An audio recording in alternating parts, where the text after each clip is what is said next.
Master Jet, magtatanong lang po, na-release na po ba lahat ang allowance para sa mga NLC volunteers? Di pa rin po kasi kami nabigyan, samantalang yung ibang schools sa lungsod meron na. Di nga po pala kami volunteers kasi pinilit kami. Thank you po sa response. Yung guidelines po ng NLC ay volunteers, no? So, voluntary dapat. Pero may mga cases talaga na parang ganito po, no? Especially kung marami po yung mga learners tapos kakaunti lang yung mga teachers na nag-volunteer. So, parang may mangyayari talagang pilitan, no? And isa po talaga itong meal allowance na ito sa mga matatanggap na mga NLC volunteers na mga teachers. Ang atin lamang po, no, base po doon sa mga komento po na mga natanggap po natin, ay hindi pa naman po time para sa release nito, no? Kasi nga ay nangangailangan yan ng mga documents, no, na ma-submit at ma-process bago maibigay ang cash allowance. We're not sure kung ano po yung sitwasyon doon sa mga ibang schools na tinutukoy ng sender.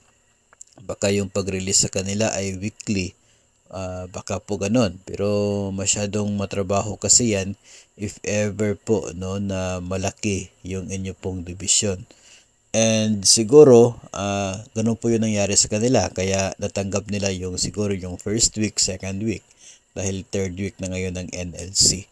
Pero most po talaga nationwide ay naibibigay itong meal allowance na ito after mismo ng NLC, no? Parang nagiging reimbursement na lamang siya kasi tapos na yung activity.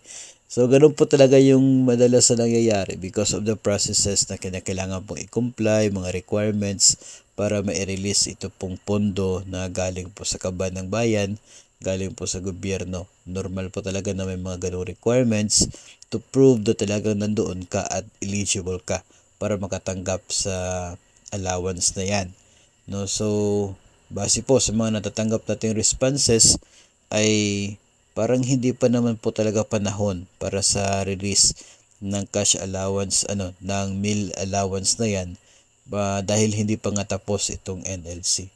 So maybe we need to dig more information doon po sa sinasabi ng mga schools na nakapag-release na. Hindi naman po problema yan, hindi naman po mali, no, na sila nakapag-release na. For sure mayroon silang ibang mga ginawa, no, para mapaaga yung release. And of course dapat din po na malaman or possible po na makapagkuha ng impormasyon para at least parang ma-absorb din po ng iba, ma-adapt ng iba para mabilis at maaga yung release ng meal allowance. Pero most likely talaga nangyayari itong release na ito after na talaga sa NLC.